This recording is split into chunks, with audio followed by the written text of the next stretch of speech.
Hey, what's up, you guys? I wanted to say something.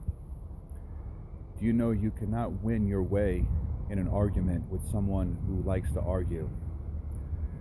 What you have to realize is that silence and walking away creates inner peace to any situation to where there is conflict that arises. And the way that you deal with interactions is simply to not interact in a way that is going to stun your expression. People who like to argue, they will simply cripple anything that you may want to express, that you may feel that is very deep inside of you. If someone is not willing to listen or respect anything that you have to say, simply don't say it. Use the energy that you have to where you can build something that other people will be able to see and appreciate. Look, it's springtime, and God is the one who is divine. Do you know that we are living in a specific time where we are surrounded by a society that is completely narcissistic? And so many conversations that you may have with people turn out to be very much where their approach is being a narcissist. When you mention anything to do with any type of truth about the world, about, just self-improvement, for an example, how we have a denigrated system that we are all under. Like, look at education, for an example. They don't educate people to learn how to self-develop. You don't have the type of technology that is in this part of Western society that is being used to build better hospitals, better health care, and better sorts of natural medicine remedies. Everything is made in a very liquid, artificial substance for treating people who are sick. It only makes them even more sick, for an example. People aren't taught that reading is the way to broaden your mind, to expand your horizon, in being able to equip yourself with handling yourself and the world around you. Science has become something more of where people are told to believe that we've evolved from chimpanzees or that we have the same DNA as a fish. This is what's taught today to keep people in a very simplistic understanding of things that they're not meant to question, as far as what is the broad and overall essence of everything that has been put together on Earth, in space and time. You want to know what the very sad thing is? People have lost their way of identifying themselves with worshiping a creator. See, I will tell anyone, do you know that you can't flicker out light outside of your tunnel vision, and you can't make yourself become unblind unless there is light that could exchange for the light that you have lost in your sight? Meaning that someone creates an artificial web of light to simply allow you to see to where you have clear vision. You will not be able to see. So how can you restore blindness if you go blind? You simply are seeing everything in the dark, but you're imagining that you were able to have sight when you have lost the ability to see things, to see life when you go blind. What did Jesus do? He restored sight to the blind and also healed leprosy. He also had a way about showing that his will was not simply his own. He didn't come to serve himself or to give glory to himself. He gave glory to his Father God in heaven. Why do you think Jesus was angry when he flipped the table over in the market? Because they were exchanging merchandise. They were turning his Father's house into a den of thieves. Do you know that we are thieves every single day when we do not live up to the potential of loving our neighbor, when we neglect the needs of someone who is in need, and we put ourselves first, where we think about just how we could maintain a level of our success in our own way. When we put our own way of getting ahead, and that becomes prioritized, where somebody who may need something that is completely where they're desperate, we dismiss them in that moment. You know, just because you say that you appreciate someone that you're close to, they're simply words if they're not backed up by action. You know, I look at people on the streets as more relatable than people in church. People that are professors, that have been educated and that have gotten degrees. They may have worked hard in being able to be at the level of where they have worked into becoming educated.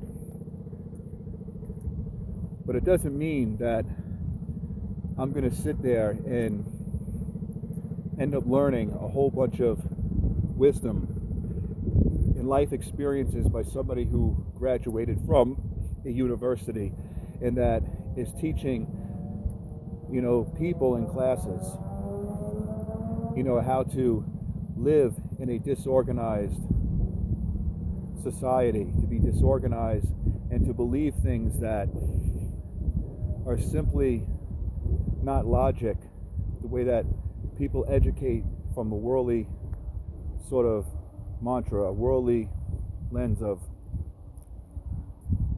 shaping people's minds. Education in this country has been used to shape people's minds into a fraternity, into thinking abstract from the way to really see how reality is. You don't have people being taught about natural history, natural science. And every time when you mention about God, people automatically start to become startled. They want to run from you. It's like, I don't want to hear that. Why? Because remember, they want to keep communism, the corruption of, you know, denigrated practices in the streets and basically in the school systems and also on the radio and television. They want to keep denigrated behaviors that is being made into normalcy, where people are practicing every day all types of elements of evil, all types of thoughts of creating evil and witchcraft. You have all of that that is out there. Hypnosis. You have mind control that is constantly being in a flux.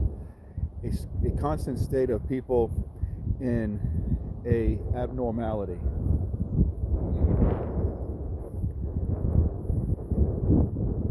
The greatest wisdom is basically what you could learn from the mistakes that others have made so that you don't make those mistakes.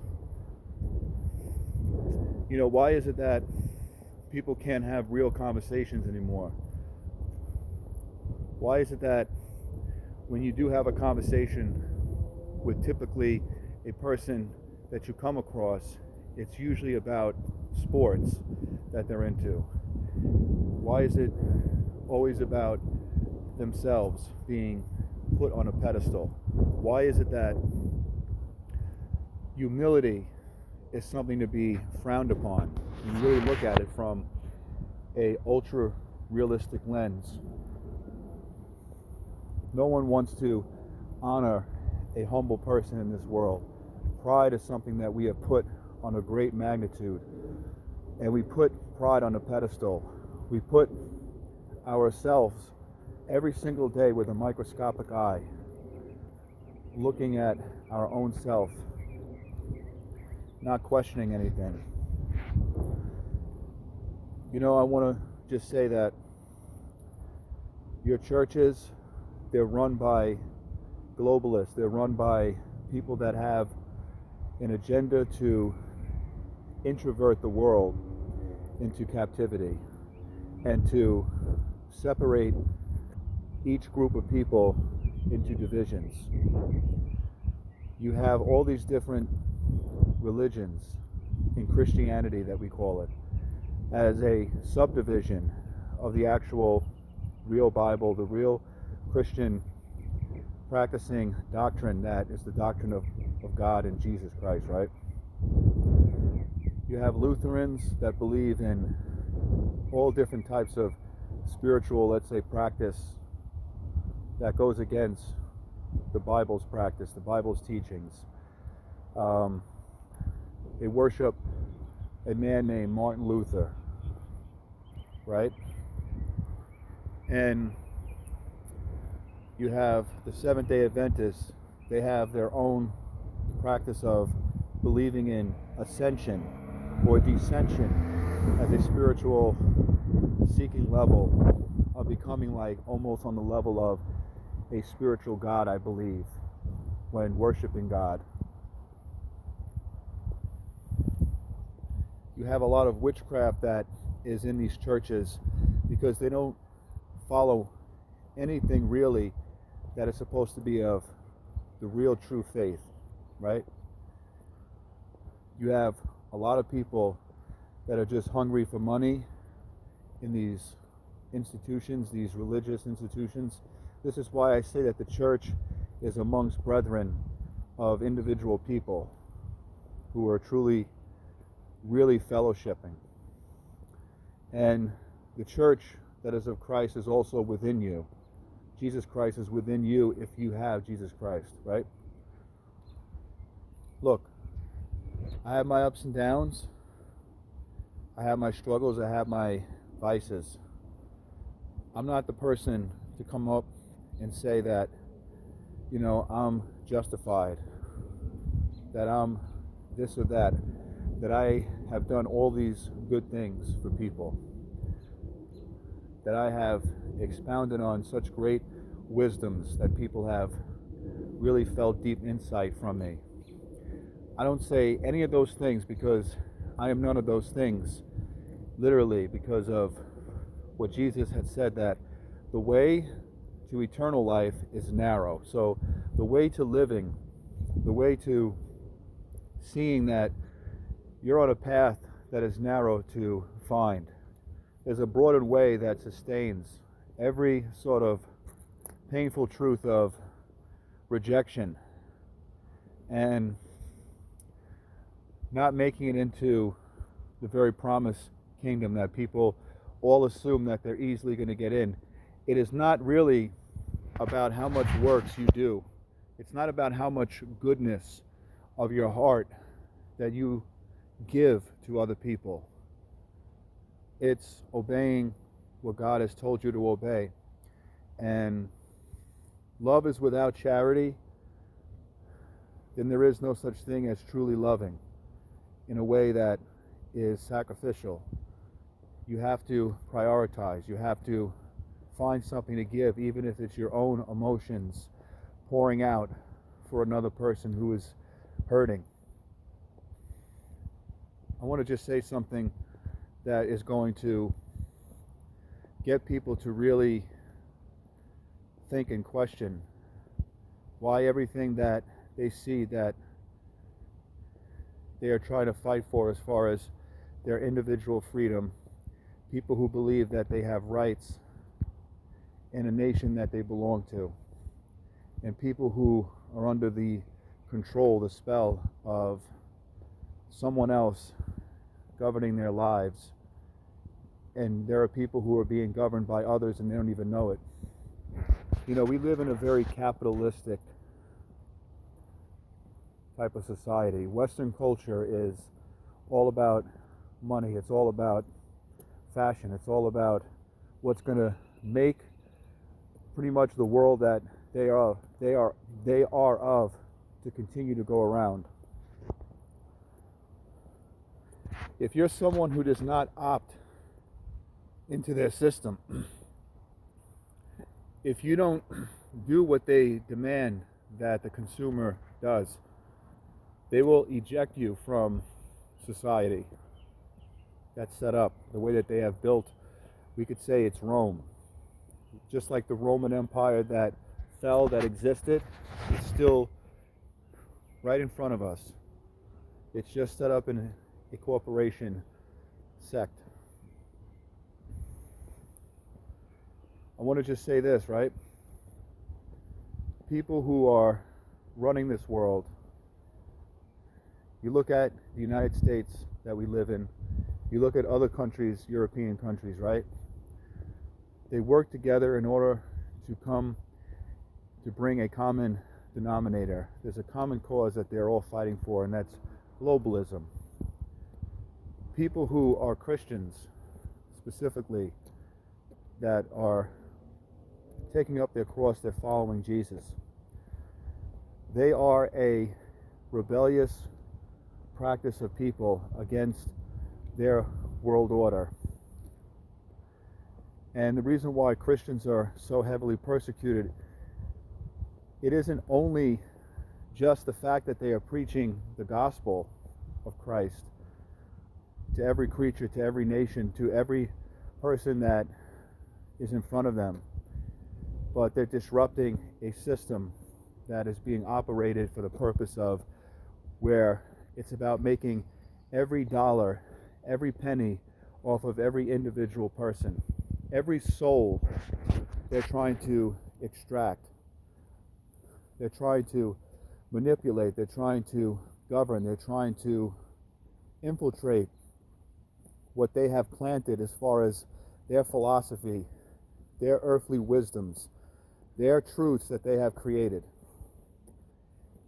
When you go against those truths that they have invented, their system that they have designed, when you're not opting into the capitalistic setting that's on the world stage, you're a target, you're a threat, and you're a criminal that they see as deserving to be institutionalized, and they will find a way to lock you away. They will take away your rights. They will put you even as far as being sentenced to death. Look at a lot of these medical doctors that you see that they prescribe certain pharmaceutical medicines, drugs, right? For people that when they go get checked up, they're usually told that they have something wrong with their health, that they need some sort of drug that's going to cure them. But you know, the drugs never cure them.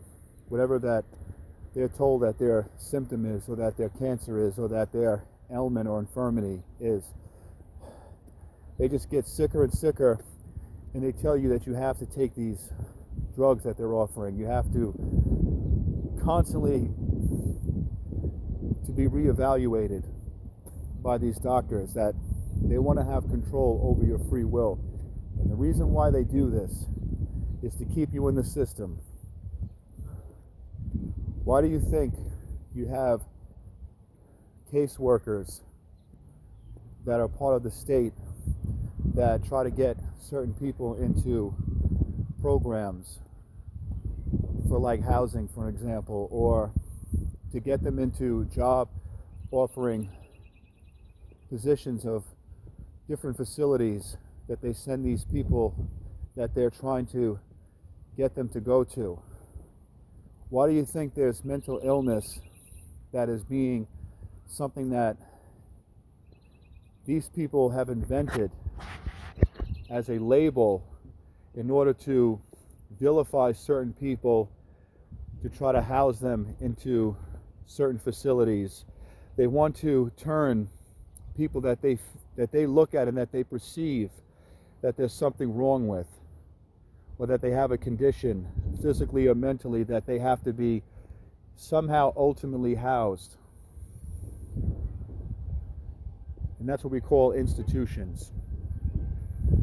These body of institutions could be for anyone that is labeled psychiatric, because they have to label groups of people and they have to make money off of these people being tied to a system to where they're controlled, and that ultimately euthanized.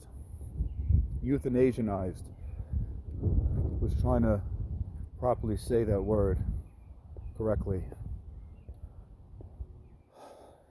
You know, all these sort of controlling, let's say, institutions, they ultimately lead people to death. Group homes, for an example, are set up to where people who can't take care of themselves, they're being taken care of. But it comes at a cost to where they have to be forced to go along with things that could literally be outside of a person's free will, even if they have conditions to where they're physically disabled or mentally disabled. They should still be given the proper treatment to where they could be living free.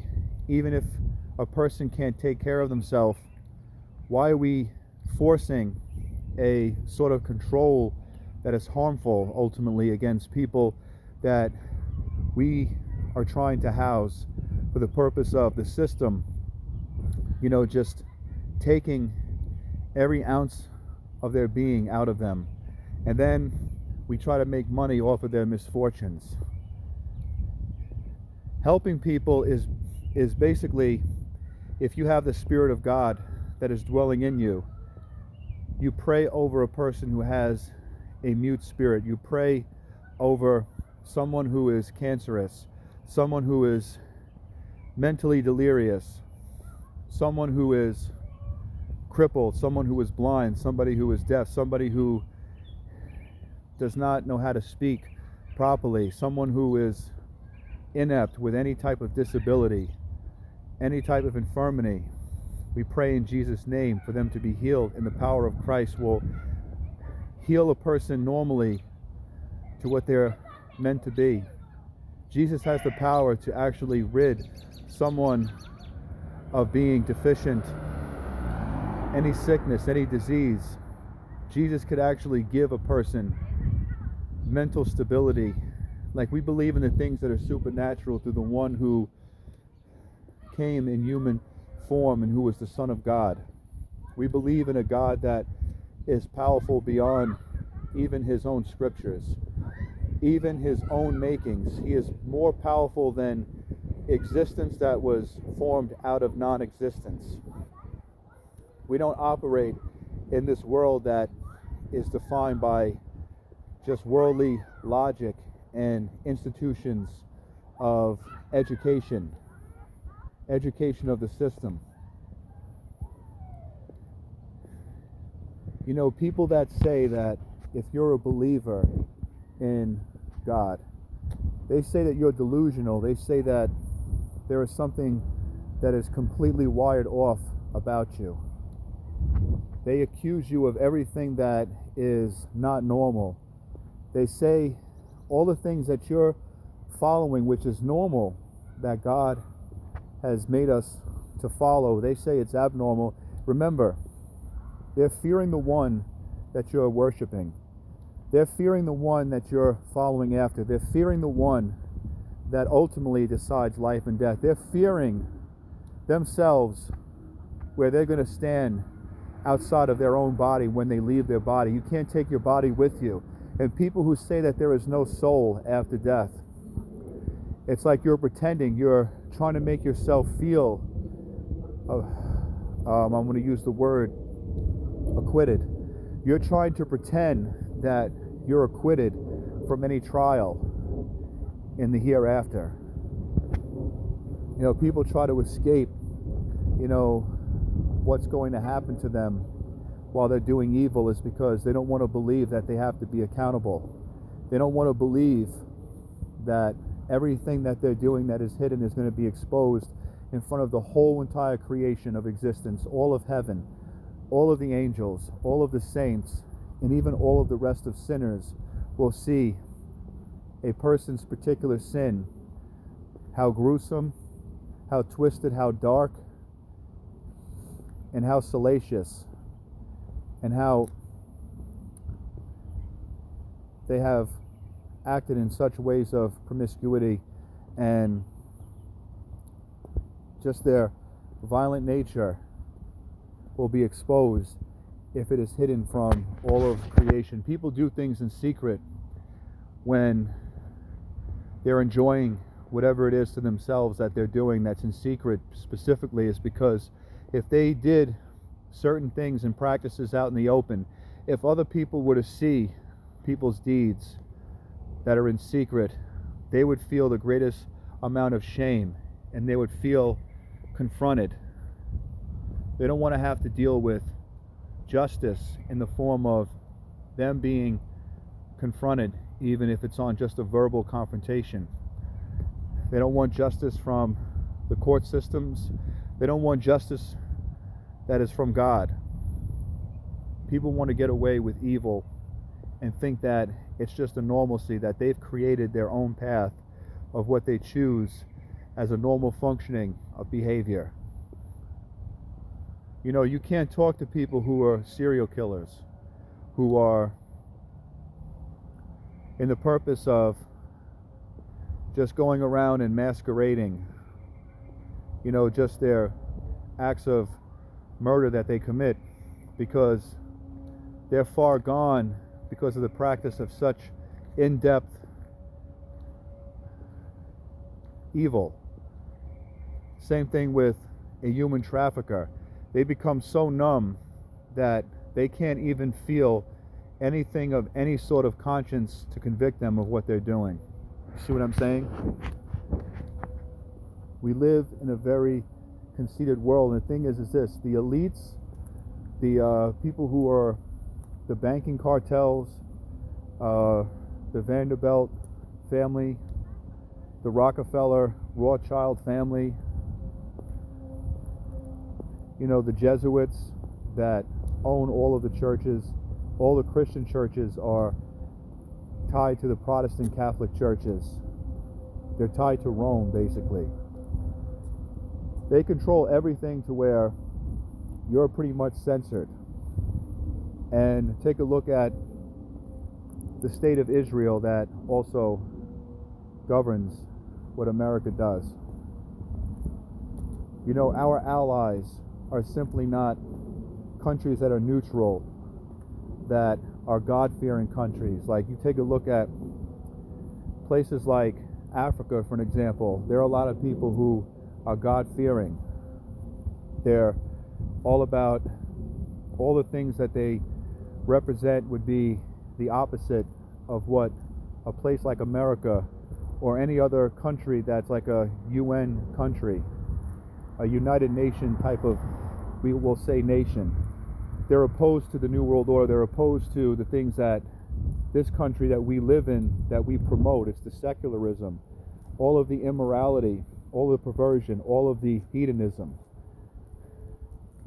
You know, we're not so much aligned with Africa or a country like,